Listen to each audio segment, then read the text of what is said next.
Hello दोस्तों, नमस्कार। मैं हूं अनिल कुमार। एक बार फिर से स्वागत करता हूं आप सभी का आपके अपने YouTube चैनल सुपर टारगेट में।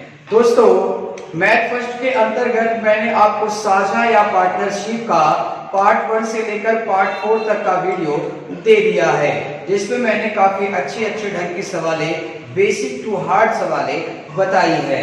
तो अगर अभी तक आपने पार्टनरशिप का पार्ट 1 से लेकर पार्ट 4 तक का वीडियो नहीं देखा है तो अभी हमारे चैनल के प्लेलिस्ट में जाकर आप साझा चैप्टर खोलकर आप सारे वीडियो को देख सकते हैं, ताकि साझा की सवालें आपको अच्छे से आ जाए और आप अपने कॉम्पिटिटिव या फिर एंट्रेंस एग्जाम में साझा के 1 या 2 प्रश्नों को बहुत ही बेहतर अंजाम दे सके। दोस्तों, आज मैं साझा का पार्ट 5 का वीडियो लेकर आया हूं। जी हाँ दोस्तों, पार्ट 5 का वीडियो लेकर आया हूं, जिसके अंतर्गत किसी भी एक पर्टिकुलर, किसी भी एक विशेष तरह की सवालें नहीं होंगी। आज पार्ट 5 साझा की जितनी भी सवालें होने वाली हैं सब मिश्रित सवालें होंगी, सब मिसलेनियस क्वेश्चन होंगी, सब की सब विविध प्रश्न होंगी।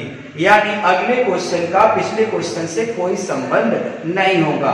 हालांकि विविध प्रश्नों का कभी भी अंत नहीं होता। इसे लगाने के लिए आपको थोड़ा बेसिक जानकारी और मैथ आपका थोड़ा अच्छा होना चाहिए। तो ऐसे सवालों को कैसे आप लगाएंगे वही आज हम आपको बताएंगे। तो दोस्तों, वीडियो को अंत तक देखिएगा, वीडियो छोड़कर कहीं जाइएगा नहीं, काफी रोचक होने वाला है आज का वीडियो। और अगर आप हमारे चैनल पर नए हैं तो वीडियो को लाइक करके चैनल को सब्सक्राइब कर दीजिए तथा बेल आइकॉन भी दबा दीजिएगा। आइए शुरू करते हैं।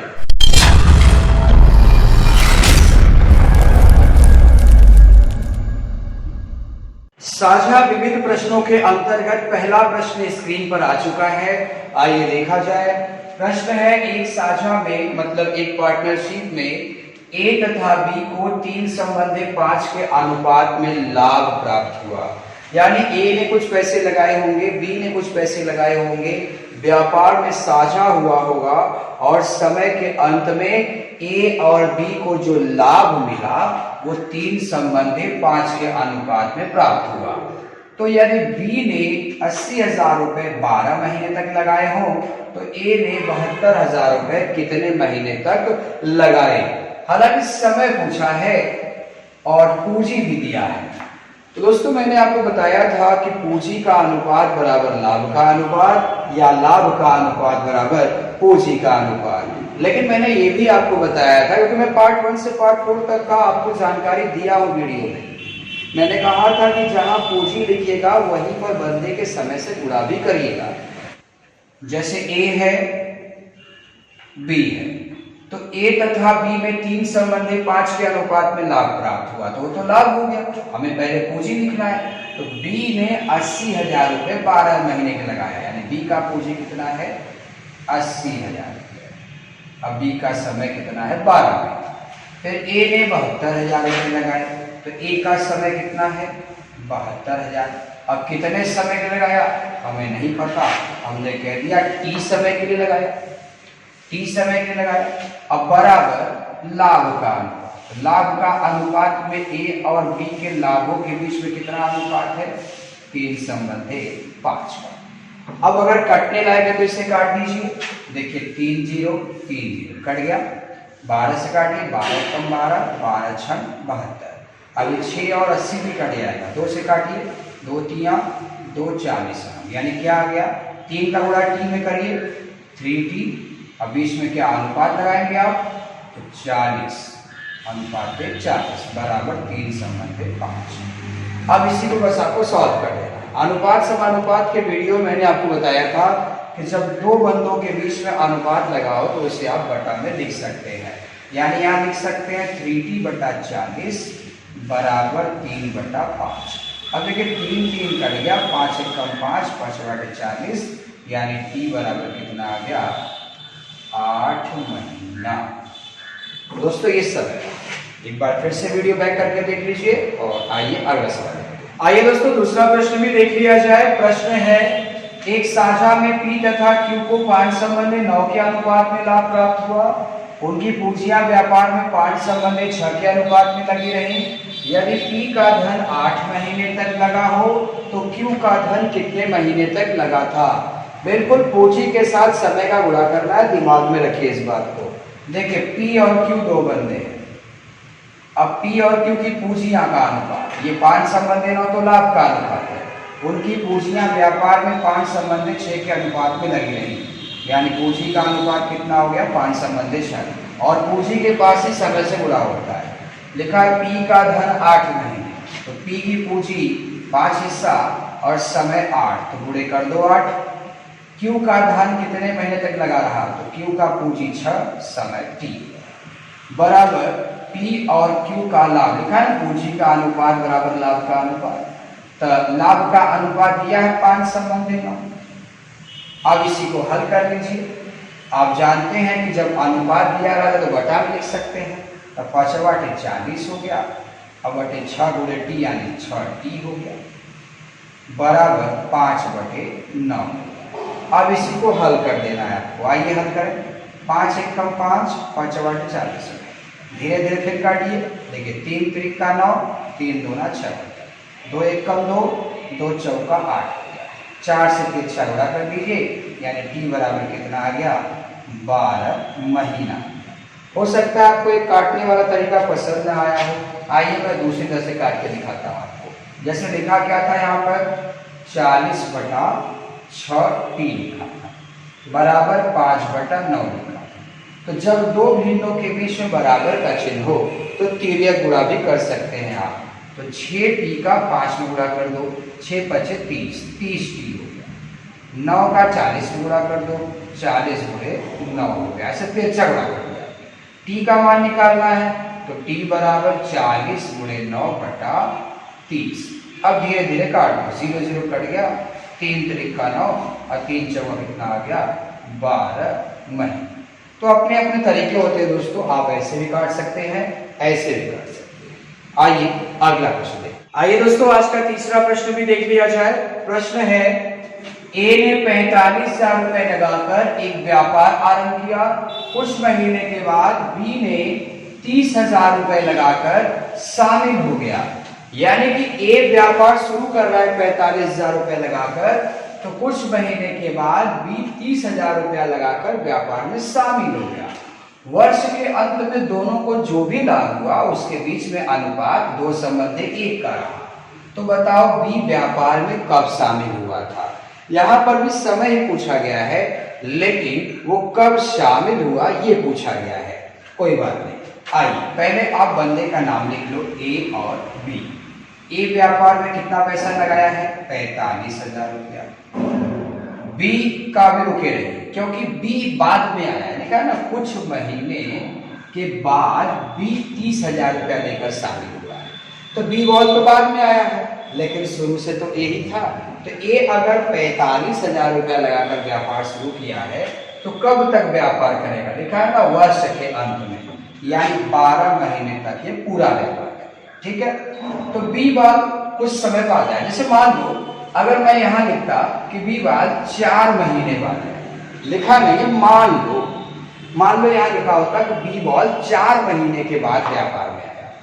12 महीने का व्यापार है, 4 महीने के बाद एंट्री ले रहे हो, तो व्यापार कितने समय तक करोगे 8 महीना तक ना। तो आप क्या कर रहे हो 12 में से 4 घटा रहे हो तब ना 8 आ रहा है। तो आपको तो पता ही नहीं हो कितने महीने बाद आया था, तो तुरंत आप कहेंगे कि माना टी महीने बाद आया था। तो टी महीने बाद आया था तो बी वाल का जो पैसा था 30,000 वो कितने समय तक चलेगा 12 माइनस टी समय तक चलेगा। 30,000 जो है 12 माइनस टी समय तक चलेगा। बीच में अनुपात का चिन्ह लगा लीजिए, बराबर ए और बी के बीच का लाभ कितना है 2 संबंधी 1। आइए धीरे धीरे हल कर लिया जाए। देखिए 000 कैंसिल हो गया, 15 तिया 45, 15 दूना, ठीक है, 2 एक कम 2, 2 छठ 12, इधर 3 इधर 6 18 हो गया। अनुपात का मतलब बटा होता है, 12 माइनस टी हो गया बराबर 2 संबंधी 1 का मतलब 2 बटा 1। अब इसको धीरे धीरे हल कर लीजिए, 1 का इसमें गुणा करेंगे तो 18 होगा, 2 का इसमें गुणा करेंगे तो 24 माइनस 2t होगा, ऐसे कर लीजिए, या फिर 2 से ऐसे ही काट दो, 2 1 कम 2, 2 9 18, यानी 12 माइनस टी बराबर 9। अब ये 12 उधर घटा देंगे तो टी बराबर कितना आ जाएगा, 3 महीना आ जाएगा। यानी जो दूसरा वाला बंदा बीबॉल था वो व्यापार में 3 महीने बाद शामिल हुआ है, न कि 3 महीने व्यापार किया। अब अगर पूछता कि बताइए बीबॉल व्यापार कितने समय तक किया, ध्यान सुनिएगा, इसने पूछा है बीबॉल व्यापार में कब शामिल हुआ, टी समय बाद शामिल हुआ, यानी 3 महीने बाद शामिल हुआ। लेकिन अगर पूछता व्यापार कब तक करेगा, तो अरे 12 महीने का व्यापार अगर है तो 3 महीने बाद आओगे तो 12 में 3 कम कर लो, 9 महीने का व्यापार करेंगे, ध्यान रखिएगा। नेक्स्ट आइए दोस्तों, आज का चौथा प्रश्न देख लिया जाए। प्रश्न है, कमल ने 3200 रुपए लगाकर व्यापार शुरू किया, कुछ समय बाद अरुण 4800 रुपया लगाकर व्यापार में शामिल हो गया। यदि वर्ष के अंत में, वर्ष मतलब 12 महीना, वर्ष के अंत में दोनों को समान लाभ हुआ। समान लाभ कहने का मतलब अगर कमल को 2000 रुपए का लाभ हुआ तो अरुण को भी 2000 का लाभ हुआ, अगर इसको 3000 का लाभ हुआ तो अरुण को भी 3000 का लाभ हुआ, यानी समान लाभ हुआ, बराबर लाभ हुआ हो। तो बताइए कितने महीने के बाद अरुण व्यापार में आया था। कोई बात नहीं, सबसे पहले कमल लिख लिया और अरुण लिख लिया। कमल 3200 रुपया व्यापार में लगाया है और शुरुआत भी उसी ने किया है, और वो शुरू से अंत तक है भी, क्योंकि कुछ समय बाद अरुण आया है, लेकिन कमल तो शुरू से ही था। तो कमल 3200 रुपया लगाया है और 1 वर्ष का सवाल है, यानी कमल का पैसा 12 महीने तक व्यापार में रहेगा। अब बात करते हैं अरुण की। अरुण 4800 रुपया लेकर आया है व्यापार में, लेकिन कुछ समय बाद आया है। जैसे आप कहते कि दो महीने बाद आया, 2 महीने बाद आया, तो अगर कोई भी इंसान 2 महीने बाद अगर आ रहा है, 12 महीने का अगर व्यापार है तो 10 महीने ना व्यापार करेगा। तो कैसे 10 निकालते हो आप, 12 में से 2 घटाते हो तब ना। तो आपको तो पता ही नहीं है कि अरुण कितने समय बाद आया, बोला है ना कुछ समय बाद, तो कुछ का मतलब 2 थोड़ी ना होता है, कुछ का मतलब x होता है, कुछ का मतलब y होता है। तो आप कह दोगे t समय बाद आया है, तो 12 महीने का व्यापार था, वो 12 माइनस t समय बाद आया, दोनों के बीच में अनुपात लग गया, बराबर कमल और अरुण का लाभ। लिखा है समान लाभ, यानी 1 संबंधे 1। अरे भाई आप 5 संबंधे 5 भी लिखेंगे तो कट के 1 संबंधे 1 ही आएगा, ध्यान रखें। ये मत सोचिए कि 1 संबंधे 1 कहाँ लिखा है सर जी। समान लाभ का मतलब एक को अगर कमल को अगर 5000 का लाभ हुआ, अरुण को 5000 का लाभ हुआ, तो कट के 1 अनुपात 1 ही ना आएगा, ध्यान दीजिए। अब इसको धीरे धीरे काटिए, अगर आप इसको बटा में लिख सकते हैं तो आप ऐसे लिखेंगे 3200 गुणे 12 पूरे के बटा 4800 ब्रैकेट में 12 माइनस टी बराबर 1 अनुपात 1। अब देखिए ये डबल जीरो ऐसे कैंसिल हो गया।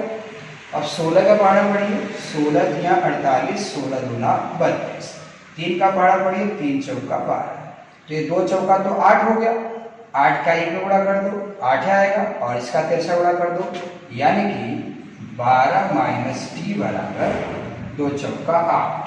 अब ये 12 उधर जाएगा तो घट जाएगा, यानी समय बराबर कितना आ जाएगा, 4 महीना। यानी कि अरुण कितने समय बाद व्यापार में शामिल हुआ, तो जवाब होगा 4 महीने बाद व्यापार में शामिल हुआ। दोस्तों अगर यही पूछता अरुण कितने समय तक व्यापार किया, कब आया पूछा है ना, बोला है ना कि अरुण कितने महीने के बाद व्यापार में आया, तो भैया टी समय बाद आया, तो 12 में से टी घट गया, तो आंसर टी का मान तो 4 आया, तो 12 में से 4 घटाएंगे तो व्यापार कब तक करेगा, वो 8 महीने तक व्यापार करेगा। यानी आया कब था वो, तो 4 महीने बाद। ध्यान, अगर आप ये सोच रहे हैं कि सर साझा के विविध प्रश्न में क्या सब समस्या पूछेगा क्या, नहीं दोस्तों, ये तो बस दिखा रहा हूं मैं आपको। मैं तो शुरू में ही कह दिया था कि विविध प्रश्नों का कभी अंत नहीं होगा, लेकिन विविध प्रश्नों के पिटारे में हमारे पास अभी और भी बहुत कुछ है। आइए दिखाते हैं। आइए दोस्तों, आज का 5वां प्रश्न देख लिया जाए। प्रश्न लिखा हुआ है स्क्रीन पर, आप देख पा रहे होंगे। ए ने 1200 रुपए लगाकर एक व्यापार आरंभ किया। ए एक व्यक्ति है, उसने व्यापार शुरू किया और 1200 रुपए लगा दिए।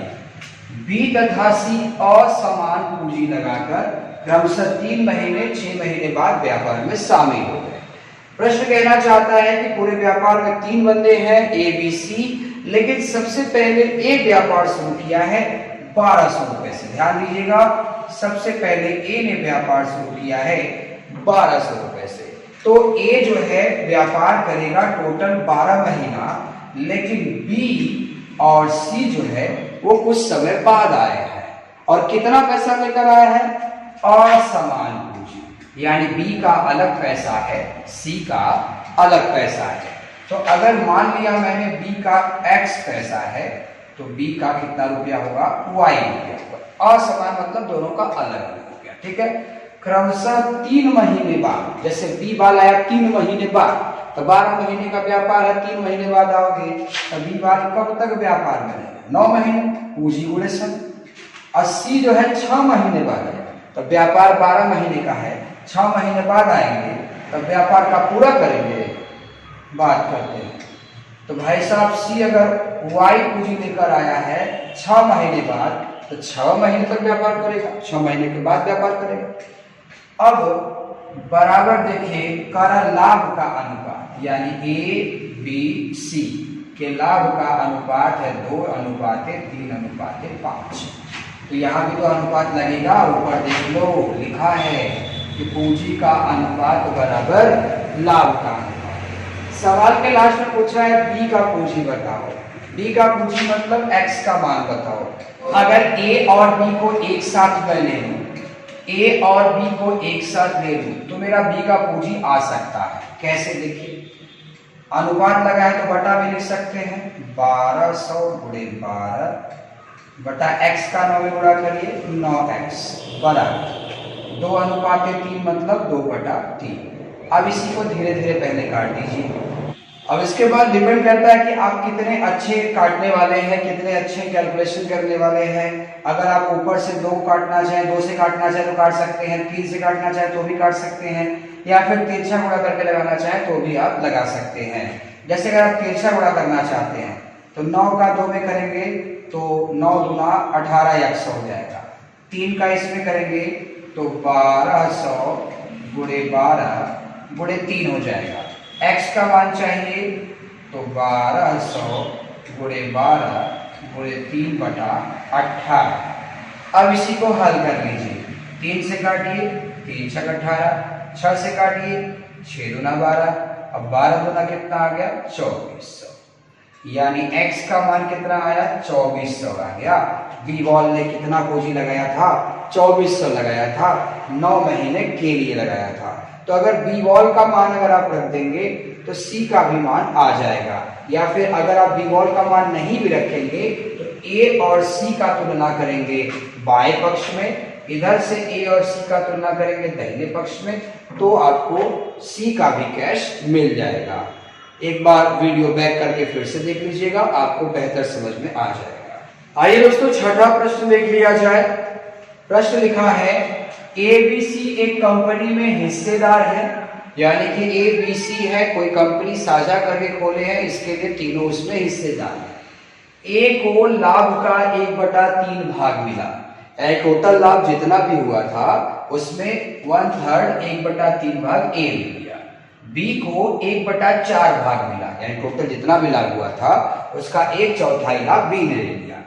यानी सी को 5000 मिला हो, यानी सी को लाभ 5000 मिला हो, तो ए का लाभ कितना है या फिर कितना था? तो दोस्तों ए का लाभ तो लिखा है, ए को 1/3 भाग मिला। अरे तो ये तो हिस्सा ना है, कैश पूछ रहा है, कैश। तो टोटल लाभ रुपए में कितना है अगर ये पता हो जाए तो उसी का 1/3 कर देंगे, ए का लाभ निकल जाएगा। लेकिन टोटल लाभ है कितना है ये ही नहीं पता हमें। आइए थोड़ा सा ध्यान लगाइए दोस्तों, तुरंत आप मान लीजिए कि कुल लाभ अगर एक हिस्सा रहा तो एक हिस्सा में 3 लोग बढ़ गए ए बी सी, जिसमें ए ने 1/3 हिस्सा ले लिया, बी ने 1/4 हिस्सा ले लिया, तो जो बचा होगा वो सी ने लिया होगा। तो कैसे पता करें सी ने कितना हिस्सा लिया? सी ने तो कैश 5,000 रुपए लिए, बट हिस्से में कितना लिया? तो ए और बी के लेने के बाद जो बचेगा वही न सी लिया होगा। यानी ए और बी का जब जोड़ देंगे तो जोड़ने के बाद टोटल में से जब घटा देंगे तो जो आएगा वो सी का वैल्यू आएगा। यानी पहले आप ए प्लस बी निकालिए, ए प्लस बी निकालेंगे तो 1/4 प्लस 1/3 प्लस 1/4 करेंगे, और जब इसको जोड़ेंगे तो आ जाएगा कितना? 3 चौका 12, 10 हो गया, 3 चौका 12, 4 ऊपर हुआ, 4 तिया 12, यानी कि 5 आएगा 7/12। तो 7/12 तो ए प्लस बी का ना आया। आपको तो पहले पता करना है सी का हिस्सा कितना है। तो टोटल हिस्सा 1 है, इसमें से अगर 7/12 निकल जाए, 7/12 मतलब ए और बी का मिला, ठीक है, ए और बी का मिलाएंगे तो कितना आएगा? 7/12 आएगा। टोटल कितना है? 1 है। 1 में से 7/12 हटाओ, 12 कम 12, 12 में 7 गया 5/12, यानी कि दोस्तों सी का आ गया 5/12 हिस्सा। तो सी को कैश कितना मिला है? 5/, सी को कैश मिला है 5,000। आप लिख लेंगे सी का लाभ है 5,000 और सी का हिस्सा कितना है? 5/12 बराबर 5,000। 5 से काटेंगे 1,000 बार में, तिरछा गुणा कर देंगे, एक हिस्सा बराबर आ जाएगा 12,000। एक हिस्सा मतलब टोटल लाभ, तो टोटल लाभ 12,000 है। अब इसी टोटल लाभ में ए को कितना मिला है? 1/3 भाग मिला है।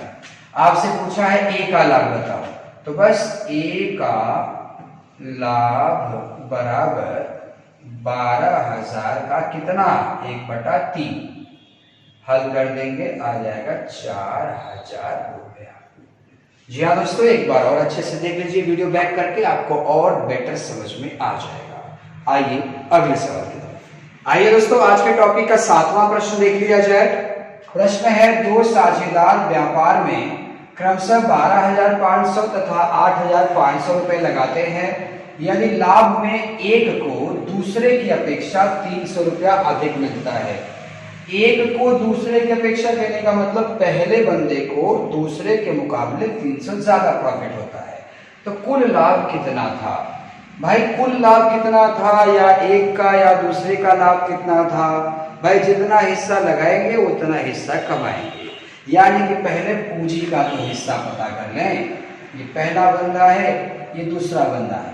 पहले बंदे ने 12,500 लगाया है और दूसरे बंदे ने 8,500 लगाया, पूंजी हो गया। अब इसे अगर मैं काट दूं, 0 0 कट गया, फिर 5 से काटूं तो 5 17 हम 85, 5 25 हम 125, 25 और 17 अब कट नहीं सकता, यानी 25:17 पूंजी का अनुपात है और यही लाभ का भी अनुपात है, क्योंकि पूंजी का जो अनुपात होगा वही लाभ का भी अनुपात होगा। यानी जिस अनुपात में पूंजी लगाएंगे उसी अनुपात में लाभ भी पाएंगे। तो पूछ रहा है कुल लाभ कितना होगा, लगा दिया जाए। कुल लाभ कितना होगा? जैसे मान लो पूछता कि पहले व्यक्ति का लाभ कितना होगा, तो पहले व्यक्ति ने 25 हिस्सा लगाया है, 25 हिस्सा लाभ होगा। पूछता दूसरे व्यक्ति का लाभ कितना होगा, तो दूसरे व्यक्ति ने 17 हिस्सा लगाया है, तो 17 हिस्सा लाभ होगा। ये पूछे कुल कितना लाभ होगा, तो 25 और 17 जोड़ देंगे, 7 5 12 यानी 42 हिस्सा टोटल लाभ हो गया। गुणे कैश। अब देखिए एक कैश तो पूंजी है, ये 300 रुपया लाभ के क्षेत्र में है, तो 300 रुपया आप लिख देंगे। अब ये 300 रुपया किसका है? पहले का है कि दूसरे का है कि दोनों का है? बाबू पढ़ो, एक को दूसरे की अपेक्षा 300 रुपया अधिक मिला, यानी ना तो ये पहले का है ना ही ये दूसरे का है, ये पहले और दूसरे के बीच का डिफरेंस है। पहले को मिला है 25 हिस्सा, दूसरे को मिला है 17 हिस्सा। आप देख सकते हो 25 हिस्से वाले को 17 हिस्सा वाले के मुकाबले ज्यादा लाभ हुआ है। तो कहा तो है एक को दूसरे की अपेक्षा 300 ज्यादा प्रॉफिट हुआ। तो 25 हिस्सा वाले को 17 हिस्सा के मुकाबले कितना बेसी मिला है? 8 हिस्सा। भाई 25 में 17 घटाएंगे तो 8 ही ना आएगा, तो यहाँ 8 लिखा। अब धीरे धीरे इसे काट दीजिए। अगर आप 4 के पहाड़ा से काटते हैं तो 4 दूना 8 हो गया, फिर 4 सते 28 हो गया, 4 पचे 20 हो गया। 2 से काट दीजिए 21 बार में। अब 21 गुणा 75 में करिए, चाहे 75 गुणा 21 में करिए, करने पर जो आएगा वही लिख दीजिए। 75 एकम 75 के 5, हाथ में 7 आ गया। 75 गुना 150 और 7 157, यानी कि टोटल लाभ था 1575 रुपया। आइए एक और प्रश्न देख लिया जाए। आइए दोस्तों आज का 8वां प्रश्न देख लिया जाए। प्रश्न है ए बी सी मिलकर व्यापार में साझा करते हैं जिसमें बी की पूंजी ए की दुगुनी है तथा सी की तिगुनी है। वर्ष के अंत में कुल 3300 रुपए का लाभ होता है जो कुल पूंजी का 1/10 है। ए की पूंजी कितनी है? पूछा गया है ए की पूंजी कितनी है। आइए दोस्तों समझते हैं सवाल को। देखिए कह रहा है कि 3 बंदे हैं, ए बी सी है, और पूंजियां भी नहीं दिया है बल्कि पूंजियों का अनुपात निकालने के लिए कुछ जुगाड़ दिया है।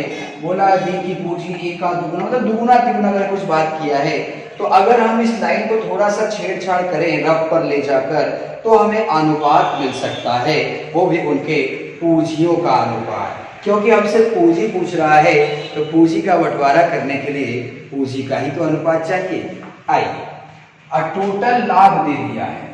देखिए कह रहा है कुल लाभ 3300 रुपया है जो कुल पूंजी का 1/10 है। ध्यान दीजिएगा, कह रहा है कुल पूंजी का मतलब क्या होता है? गुणा 1/10 है। क्या कह रहा है? कुल लाभ 3300 रुपये का हुआ है। कुल 3300 रुपये का लाभ होता है जो कुल पूंजी का 1/10 है। तो कुल पूंजी का 1/10 कितने के बराबर होगा? 3300 के। 10 का तिरछा गुणा कर देंगे तो कुल पूंजी कितना आ जाएगा? कुल पूंजी आ जाएगा 33,000। तो 33,000 में कितने बंदे हैं? 3, ए बी सी। सवाल के लास्ट में पूछा गया है ए का पूंजी इसमें कितना है? 33,000 में अगर तीनों बंदों की पूंजी है, इसमें ए का पूंजी कितना है? यानी बंटवारा करना है। सीधी सी बात है, बंटवारा करने के लिए अनुपात चाहिए जो कि प्रेम से नहीं दिया है। आइए हम अनुपात भी निकाल देते हैं। देखिए ए बी सी कह रहा है कि बी की पूंजी ए की दुगुनी है। जो बी का पूंजी है वो ए का क्या है? डबल है। एक बार फिर से, बी का जो पूंजी है वो ए का डबल है, यानी ए अगर 1 होगा तो बी कितना होगा? 2 होगा। बी की पूंजी ए की दुगुनी है तथा सी की तिगुनी है, यानी बी का जो पूंजी है वो सी का तिगुना है, यानी सी अगर 1 होगा तो बी कितना होगा? 3 गुना। अब इसे ऐसे करके अनुपात निकाल लीजिए। जो विद्यार्थी, पुराने विद्यार्थी अगर देख रहे होंगे वीडियो तो उन्हें समझ में आ गया होगा कि इसके आगे क्या होने वाला है। जी हाँ दोस्तों, अनुपात समानुपात चैप्टर में मैंने एक टॉपिक पढ़ाया था जिसका नाम था खंडित अनुपात, जिसमें मैंने बताया था कि अगर ए अनुपाते बी अलग से पता हो, बी अनुपाते सी अलग से पता हो, तो मिला के कैसे अनुपात निकालेंगे। अगर आप नए विद्यार्थी हैं, पहली बार इस वीडियो को देख रहे हैं, तो पहले इस तरह का अनुपात बनाने का तरीका उस वीडियो में जाकर सीख लीजिए।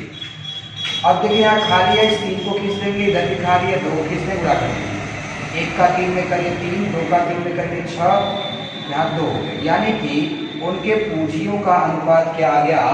3 संबंधे 6 संबंधे 2। बस इसी अनुपात से बांट दीजिए। आपसे कह रहा है कि ए का पूंजी बताइए, तो ए का पूंजी, तो ए का पूंजी पूछ रहा है तो ए का नंबर कितना है? 3 गुणे टोटल पूंजी कितना है? 33,000। अब ये टोटल है तो टोटल अनुपात जोड़ दो, 3 6 9 2 11, 11 3 33 और 3 3 का 9, यानी ए का पूंजी कितना था? 9,000 रुपया। इसी तरीके से आप बी का पूंजी भी निकाल सकते हैं, सी का भी पूंजी निकाल सकते हैं।